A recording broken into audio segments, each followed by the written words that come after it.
Hello, everyone. I would like to thank everyone who's watching or listening to us, and thanks Takeshi Goto for taking his time to be with us today.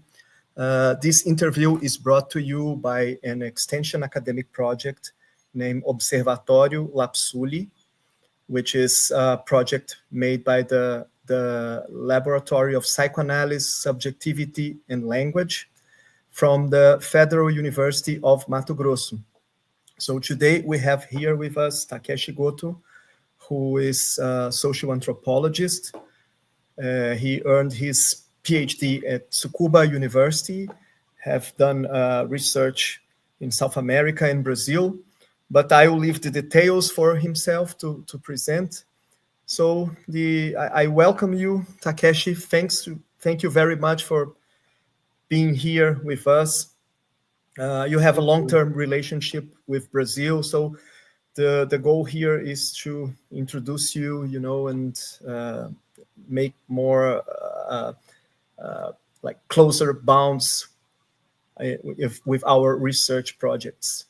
Thank you so much of being here. So first of all, I will begin with this question. I would like to more know about your background, and I could not avoid this question. That I was maybe thinking of addressing this question to you so long, but I never had the chance.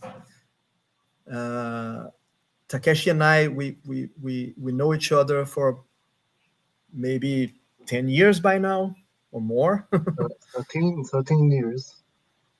Yeah, about 10 years. Exactly. And I never asked you, how have you decided to become an anthropologist? How on earth, when you were like a young student, have you decided to pursue this career of anthropologist?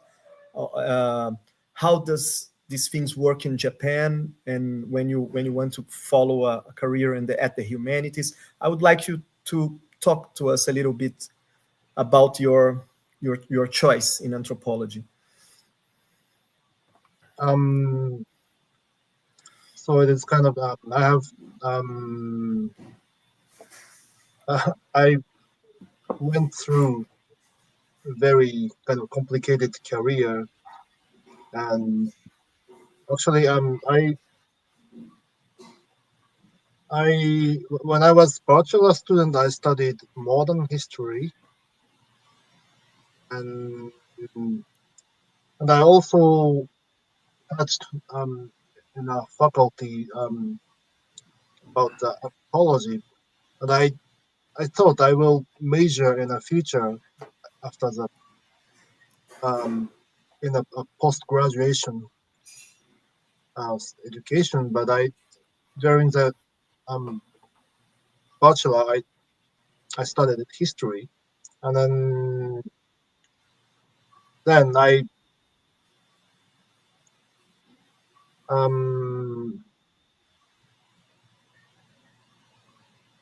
so from the master course I started to actually study my anthropological career, and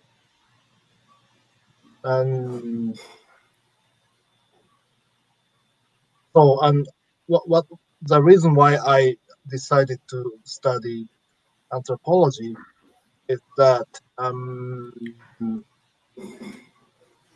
actually I for my perspective, I was searching for a really kind of radical or critical the discipline which enabled the researcher to radically think and critically analyze about the present state of our society or the world. I thought that the most the discipline which really fit to my this aim was anthropology. So, and of course there are lots of area and also field and area of research within the anthropology, And I think most in a general image of culture or anthropology is like kind of like a ethnology kind of thing to study about different culture or different ethnic group, and uh, or more, or some areas more similar to sociology. Uh, but um, I was interested into anthropology as a methodology, but not really on the main uh, um, kind of majority approach among anthropologists. And I thought how this anthropological methodology can be applied uh, for exploring the um, to deepen the understanding about this world. So um, actually, I started my master research about anthropology of development studies, like how the international organizations or like NGOs or those public policy stuff. Those how I mean there are plenty of studies um, to apply anthropological knowledge about ethnicity or different culture to promote those international development policy. But I was not interested into this kind of framework. But my interest was how you know to apply anthropological methodology itself to the this development regime, or how to say the bureaucratic, the technocratic power game. And I started my anthropological study about this kind of development studies. And my advisor, he um, my supervisor during the post graduation, his research area is exactly this kind of um, area. So I was kind of impressed by reading his paper, um, studying about development economy or Japanese bureaucracy through the anthropological perspective. And so I started my research interest from this issue. Then I finally decided to study um, decided to study about Brazil for my Okay, doctoral. can I just make a earlier question before we move to Brazil? Because Yep, you were in India for your yep, master's degree. yep. You have done some ethnography there. Can you just fill in for us some of the circumstances Yeah, of your yeah, yeah. ethnography there? Yeah, my actually, before I arrived to Brazil, I lived 1 year in India in the state of Kerala, which is in a southern tip of the Indian peninsula.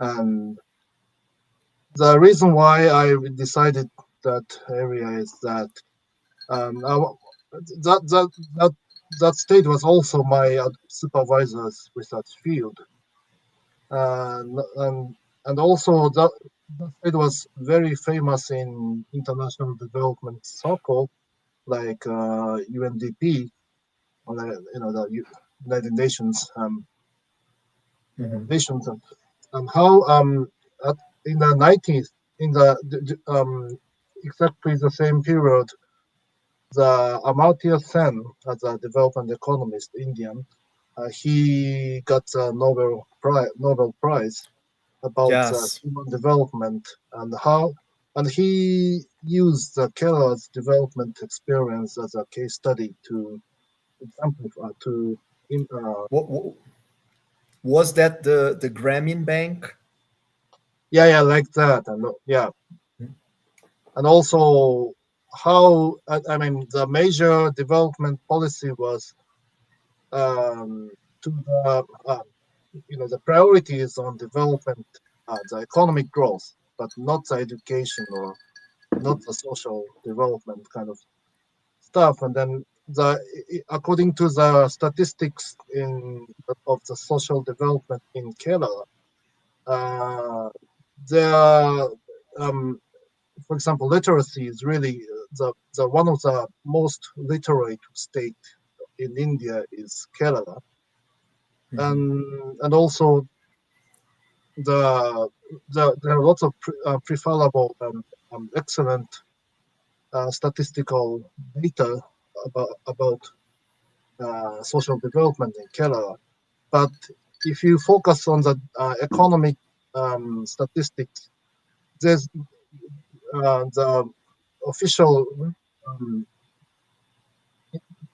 official record doesn't indicate that Kerala has the great economic growth, and so Amartya Sen focused on this, how this paradoxical situation can take place, and then he used that paradox to example how the social development is uh, more the mother to be prioritized for the in terms of the human development.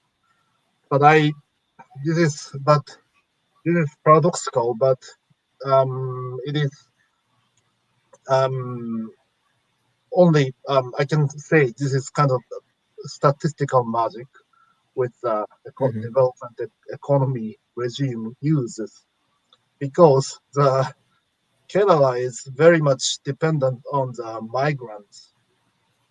There's so many migrants go to Gulf Arabian petrol states, and they make lots of remittance, and they earn a lot of oil money from the Oh, I see. Arab at the Gulf, and then they remittance to the for example, and also from the since the very early period, um, lots of missionaries and also lots of Christianization background, and also lots of plantation development. So actually, Kerala is more developed in terms of economics, but that development did not reflect to the national On economy the statistics. So it is there's correspondence between the economic growth and social development growth. oh, So interesting. yeah, so I was focusing on how this kind of discourse appears in a development institutional field, and how they just ignore this um, um, or just so and I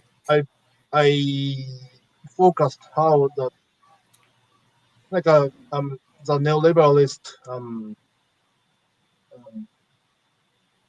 this kind of the appearance of this kind of discourse was also coincident with this the period of the beginning of neoliberalism uh, framework to the development policy. So like the big the quote is that the regime shifted from the huge state centered policy um, uh, big project economic growth framework to more micro project oriented and also financial oriented neoliberal uh, social development regime, and also that I see. framework mediates all the uh, like the micro organization like international NGOs, and also also the entrepreneurial small-scale project, which would be working to which implement their own policy through the the more fiscal or neoliberal uh, governmentality I see. style approach. So yeah, I wrote my master thesis about this kind of each sub this neoliberal style of development policy and how the Keller's scientific develop, development economic discourse linked into this mingle into this circulation of discourse. Interesting. So Yeah. basically, you were looking at how the neoliberalism changed the approach into the idea of social development and economic development, Yeah. making data that's maybe readable by a neoliberal perspective, like the paradox you told, having good social development, but this not being translated into the data.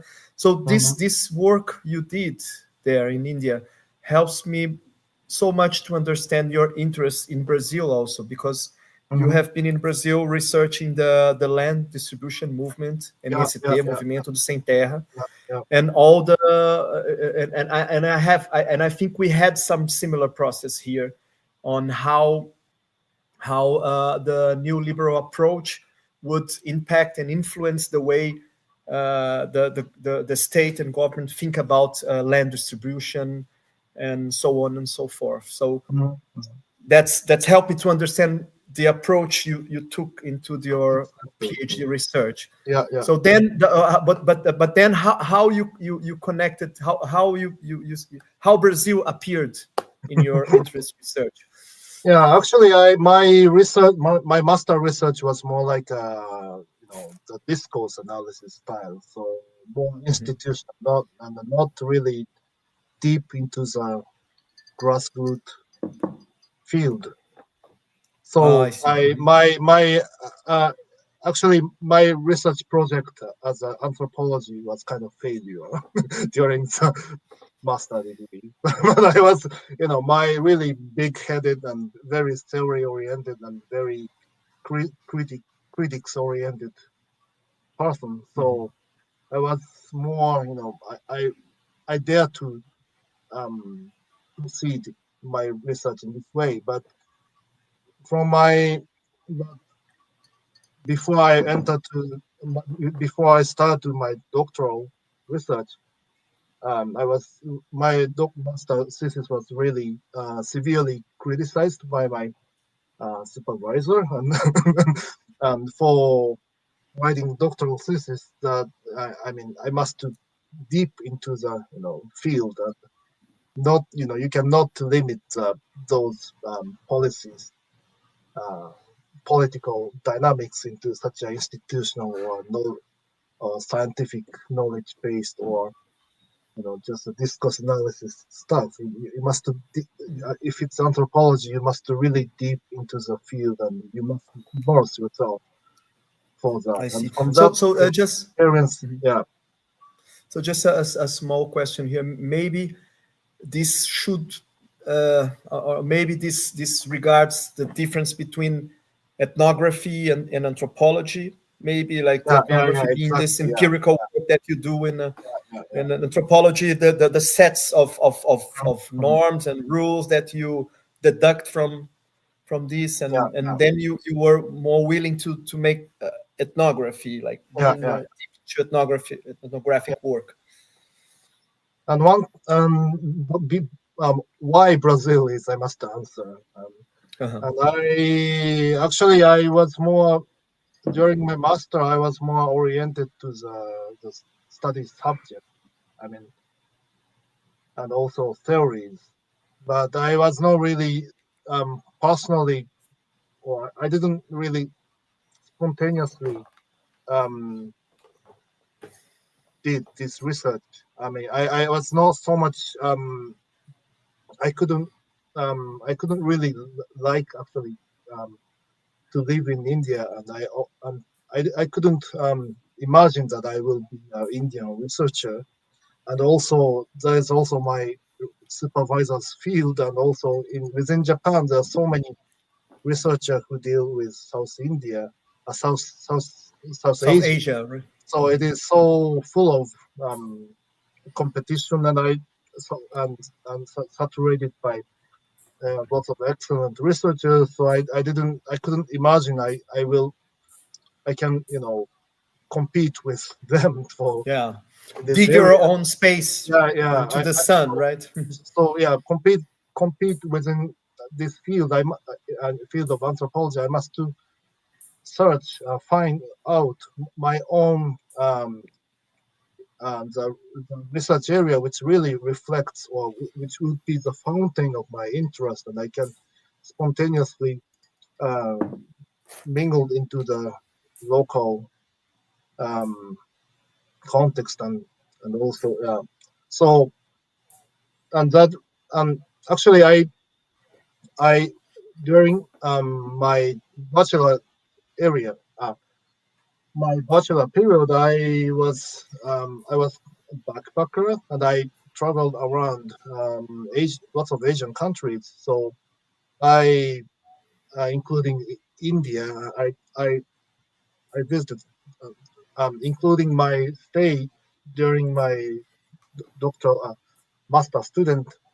I've been to India 3 times, for example. But Mhm. I thought but I've never experienced South America, and I for the my own to expanding my knowledge, and also I I was really I was really wanting to experience, which I've never experienced before, and I really I really thought it is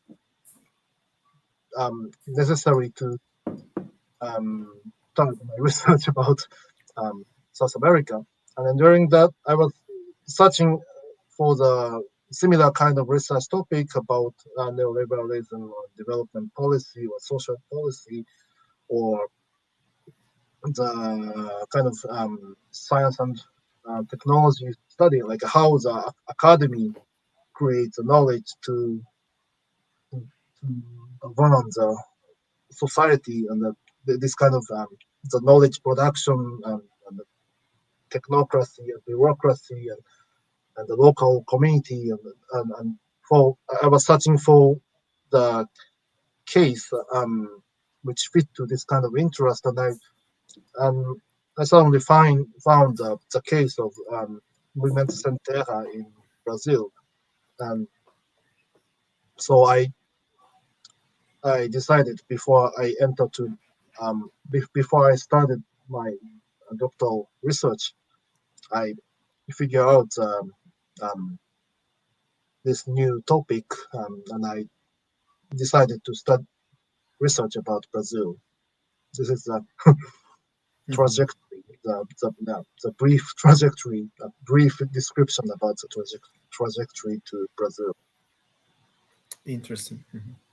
So you were lead to Brazilian reality and to the Brazilian question of land distribution Mhm. because you were interested in this theoretical topic about how academic knowledge and technocracy and bureaucracy can Yeah, and be embedded together to produce mhm, mhm. economical social realities. Yeah. But have you heard about Brazil through anthropologists like Levi-Strauss as well? I mean, Mhm. what kind of hook, you know? Yeah. Because because you know these conditions that you described that could be you could find other places in South America besides Yeah, sure. Brazil, you know, Sure. but something hooked you into Brazil. Mhm. One thing is that I have been interested in agriculture or like the I have been interested into the economics, or like the how the human and the economic and the environment, those relation, how, I mean, all, like typically, for example, Marxism, or like a infrastructure and the superstructure, neutrality, like a coincidency. Like for thinking about, I have been interested in economy, and if it's economy, if you explore about the economy, you must know about ecology, and then also ecology. One of the approach to the direct ecological approach to the environment is agriculture and also land system. So so in that interest, I had been thinking that studying about this kind of totality, it is required for the ethnographic approach, as an object of ethnographic approach. Then, from my foreigner perspective, the Movimiento Centera's action was kind of unique for me. It looks so unique because like to they are trying. It seemed for me from the perspective that the like in many Asian countries, the really long history in a rural area, and there are lots of very intricate power relations, and also tenure system, and lots of complexity which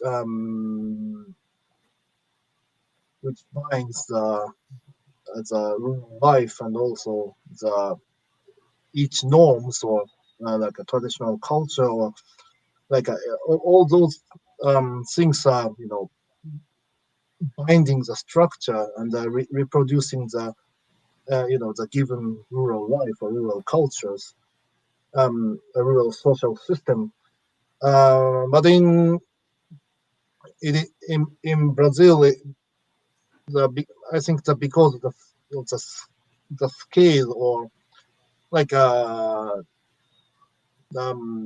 early, um, uh, especially in case of Amazonia, the the history of colonization is relative itself has long history, but compared to Asian countries, it is really it's young history. shallow, young, and also it seemed really uh, extraordinarily radically. I thought the project of MST very radically challenging all the uh, struggle which cannot take place in Asian rural context. And I was really curious how this kind of like a direct land occupation, or like or possession can create property, or this kind of the possession would be the political issue, or like those each relation of each concept, and like um every the combination of each concept are never heard about in Yeah, in it's so Eastern very. Asian context. Yeah, so I was so curious why this kind of things can happen. This the coordination of each concepts can connect each other and make sense among the people themselves, and why this kind of relation is possible. I was so curious, so I started to study. Yeah, So to disentangle the mystery of this. yeah. So Yeah, because yeah, I now I see, and it helps me also to understand lots of your discussions and takes, and on Movimento do Sem Terra.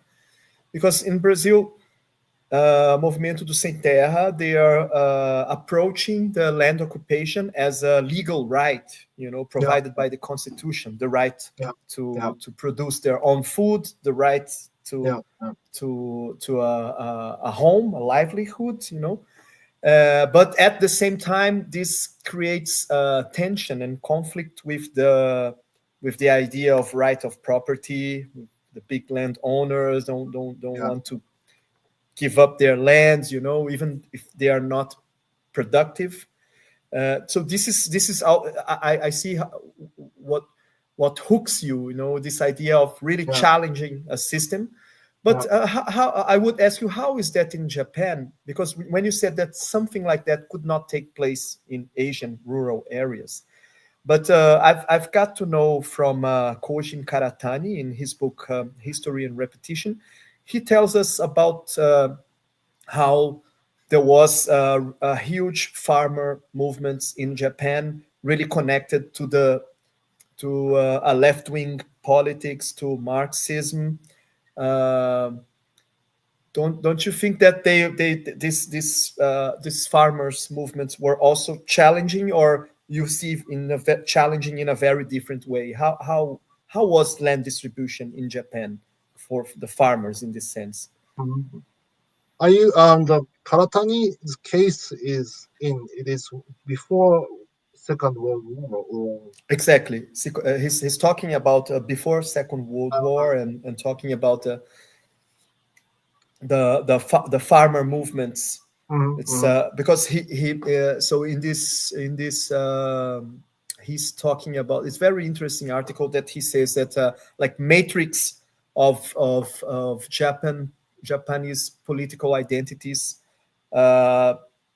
with before the World War, and he talks about like four major matrix that they are related. And how does this work for him? Like there's a left, but there's the nationalist left, and there's a more international connected left, and there's the right, a nationalist right, and a right connected with the West and the West bourgeoisie and stuff like that. So he sees, inside these four matrix, he sees a huge farmer movement in this left, connected to the nationalist left. And I was wondering how this, how what kind of result that turned out from that, because as far as I could understand, these left farmers were absorbed by the nationalist movement and then co-opted by a right-wing position. But I was curious about how does if there was any land distribution in Japan, how does that worked out? Like one thing is that as you indicated that in Japan before the Second World War, there were the large land holding and the huge in a, for example, there's in a the democracy in that period was based on the conflict between two parties. One is the representative of the urban manufacturer, bourgeoisie, and another party represented the landowners. So, I mean, that was before the Second World War period. This kind of the conflict of interest was the kind of engine for the parliament process, and so the rural area, especially for example, I'm from the northeastern part of Japan, and this region was less developed in terms of manufacture sense, because we were before the major restoration, we this region resisted. There was civil war, and this region resisted against to the Meiji government. So as a kind of punishment, the government didn't left this region less developed, and also let large landowners to apply large land holding system, and also the peasantry system, and keep it as a agricultural area to force this region to be a provider of the food resource for the military, which is necessary for the militarization and also the colony management.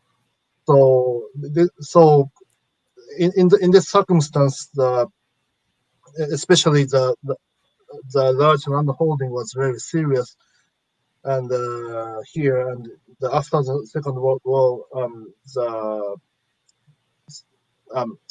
this situation continued until the Second World War, until the land reformation, agrarian reform, which was conducted by the advisory by the U.S. military occupation government. So and also in Japan, that the land redistribution was always in progress with the industrial development, and I mean the relative decrease of the value of the agriculture led the landholders to give up the large holding system.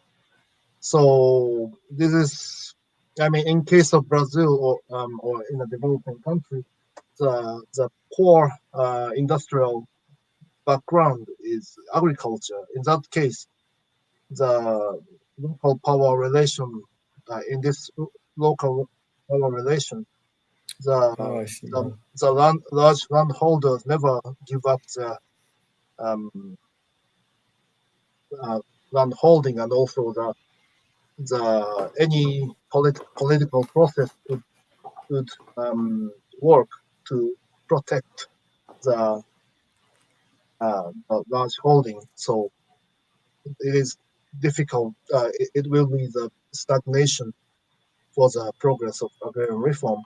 But in case of Japan, there was the huge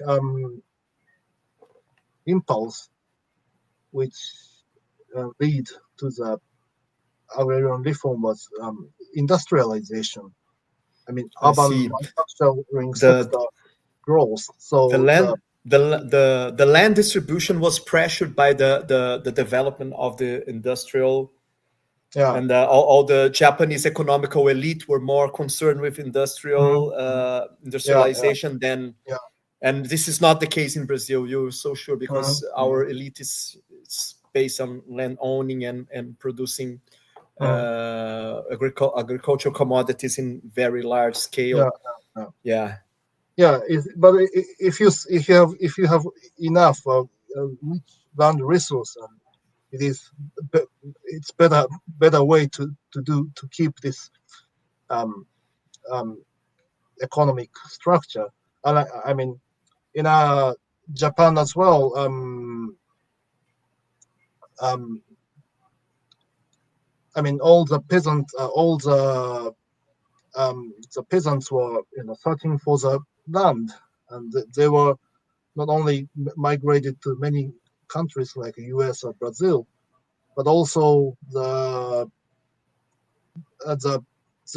was the government focus to enlarge the colony through the imperialism was also to provide the land for those the second generation of the farmers, and to let them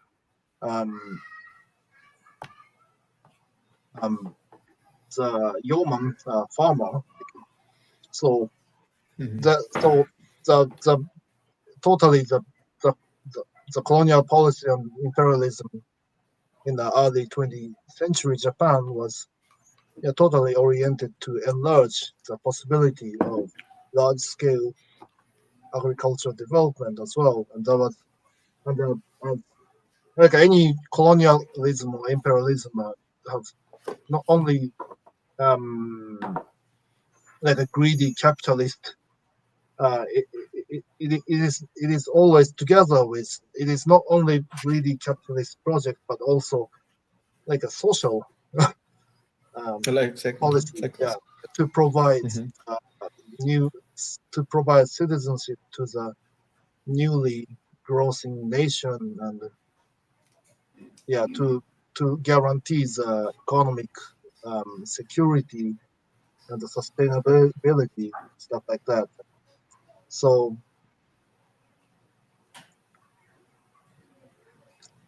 Cool. I'm not sure. I haven't read about the Karatani's discussion about you indicated, but it is sure that they. So after the distribution was completed, they were co-opted to the. I mean, suddenly the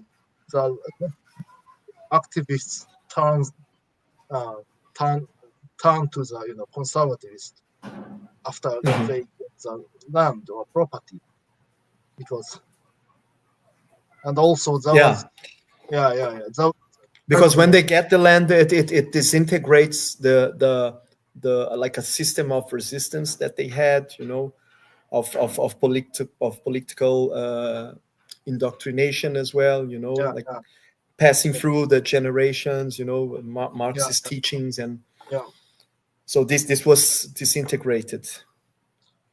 And also many farmers became rich for selling land. I mean, in a urban area or a newly urbanization started area, the many farmers who get distributed land from the agrarian reform, they sold the land, and then they became really rich and really conservative for. So this is really kind of universal. I mean, it movement, happened. right? Yeah, you get out of poverty, and then you start getting you lean towards conservative and these kinds of and also the parliament also moves, and they prepare the legislation to coordinate all these. It is always coincidentally or coordinatedly works. Reinforce to each other. Okay, so can we take a leap now to your current subject, research subject? Because so from your research within the Movimento do Sem Terra, you find new study objects that also involved the ecology, the social policies of development, but more encroached into like daily practice, which is the use of entheogens and all the social and ecological implications of it. Can you make this connection for us, like how you derived from one thing to another? One aspect.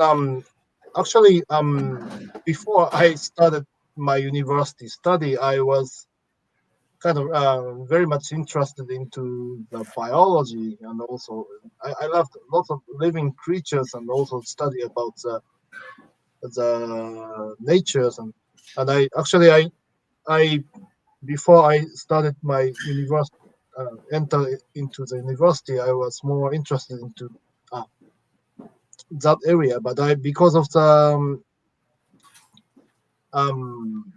but the school education system is totally different way. It is organized, and also any the so my pure interest to the world has been in that tendency, but because of the education system and also the separation of each disciplines and also the institutional, model, See. I I lost the chance to study, and I um, as a um, kind of compromise, my interest was more limited to the humanity and social scientific discussion.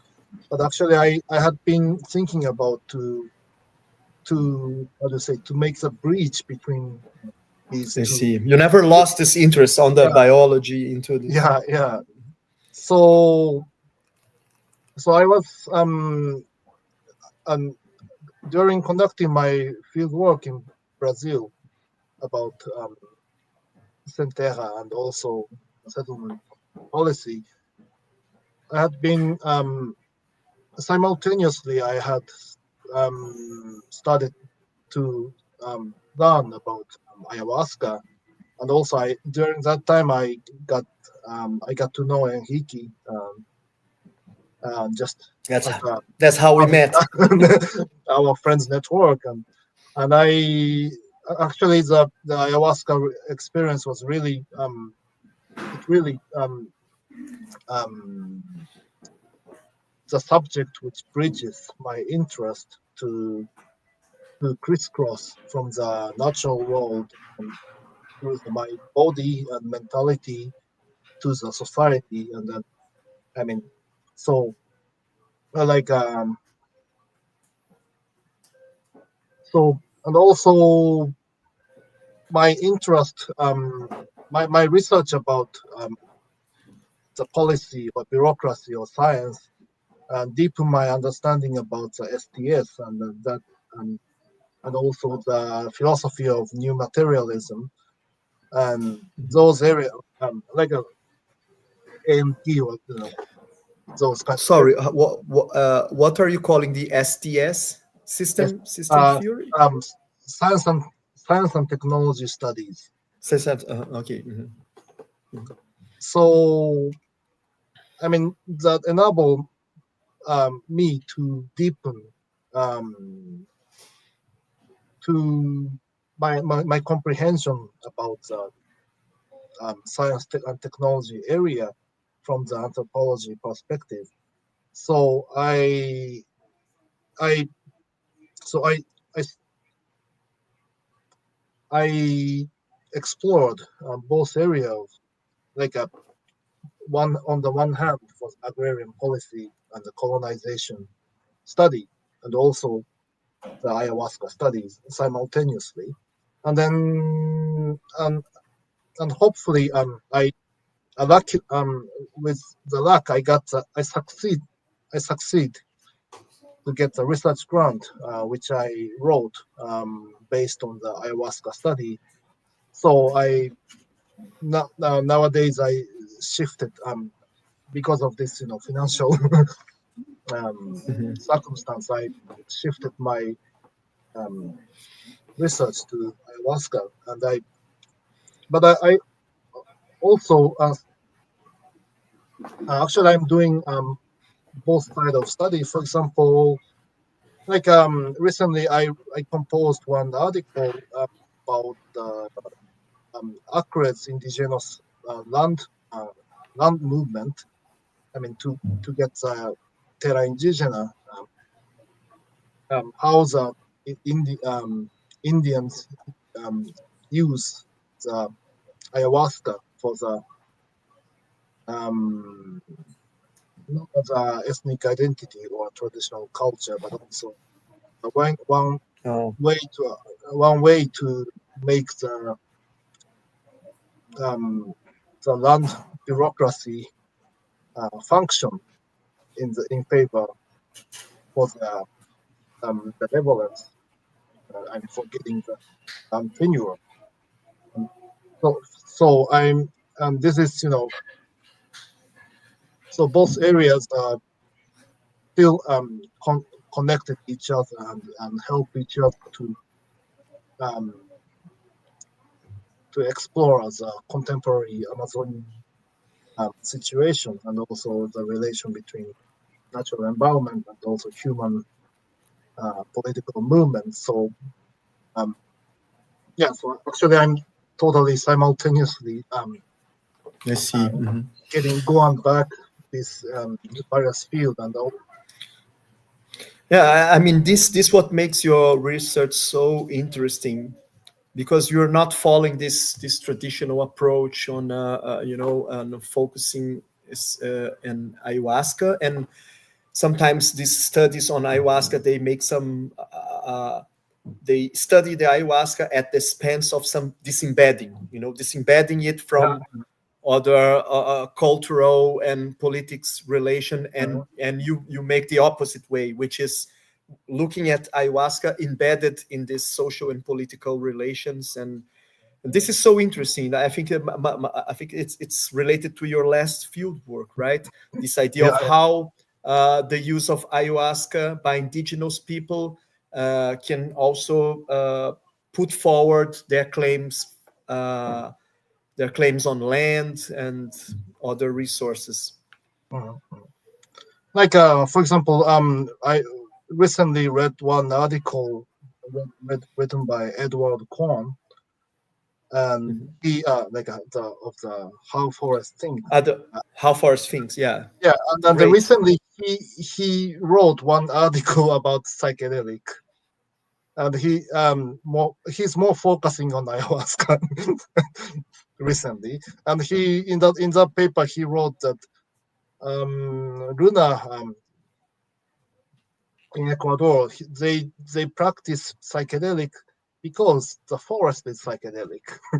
He said. I mean, it means the forest itself, right? Yeah, forest itself is mind manifesting. In his framework, he studies about the semiotics of non-human and how this kind of the forest semiotics tap into the human society, and how forests think means not the human think about forest, but the forest itself. It's a thinking entity. So in that sense, the forest is like the Luna takes ayahuasca because forest itself is psychedelics and mind manifesting. So mind is ubiquitous, immanent, ubiquitous. I see. and all that changes the way we look at mind and subjectivity, because in Western patterns we think of mind of something internal, like inner our individual body. There's some kind of mind, and in this perspective the forest is manifesting thought, and we are part of this. So so interesting. Could you send me Con's article when you have time? Sure. Right now, or please? No, when you have time. Okay, I will send you that. Please. I've read How the Forest Thinks. It's a fascinating work. It helps us understand, because for Western perspective, when indigenous people say they change into jaguars, it's like this idea of the guy who changed his body into a jaguar body. That could also be, but you change into a jaguar in a semiotic fashion. You get the effects of and in that state you are a jaguar. So it's not. I mean, this is not decided by a mirror. When you look at the mirror and you see a jaguar, because this mirror is somehow semiotic and not physical qualities. There's no physical qualities on it. So this is very interesting. I loved his book. Eduardo Vives Castro's naturalism. It is. It's very close. Viveros do Castro's discussion. The Western think that the human is animal, and animal is universal, but the Amazonian thinks the human is universal. So jaguar is also human, but they have perspective. Body is different, so that their perspective is different. So like this is similar kind. The same. The corn and Castro is totally influenced each other. So they like in the would say like in the same perspective of how to look at these kinds of phenomena. And interesting. So this is from your last field work, right, in Acre? Yeah. So I'm recently studying about. I study about ayahuasca in Acre, and especially the Alto Juruá region. And I studied in one indigenous terra indígena of Kashinawa. And I had been participated several ayahuasca ceremony, and then how is their ayahuasca?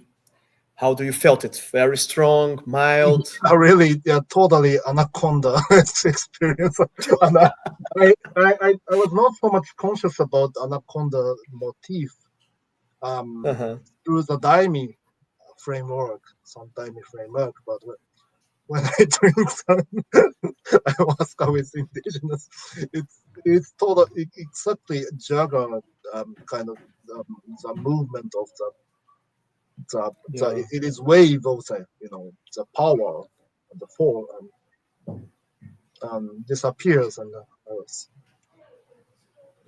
really I have been several times totally experienced total ego dissolution and the transformation of my through the daimi itself but another way I was refreshed. I dissolved once again, and I'm I'm still on the stage to reconstruct myself from this anaconda attack.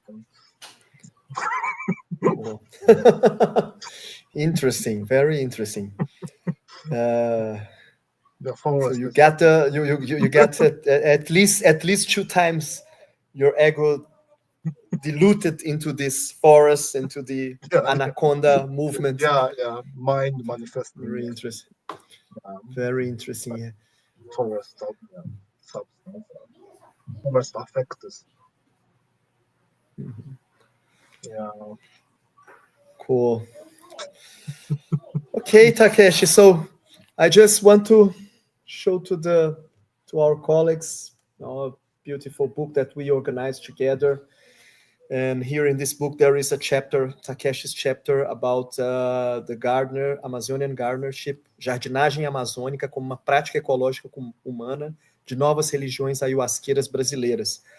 I like very much this article. I read it many times, and I also indicate to my students all the time, because here you already start to put forward these claims of the forest as a thinking entity, helping us think about the interiority and exteriority in their ways of life.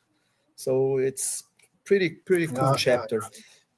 Thank you. Have you been have you been publishing other things in this topic? I'm almost sure that you have. I'm preparing. I'm trying to write in English about using the new materialism framework, like James Bennett.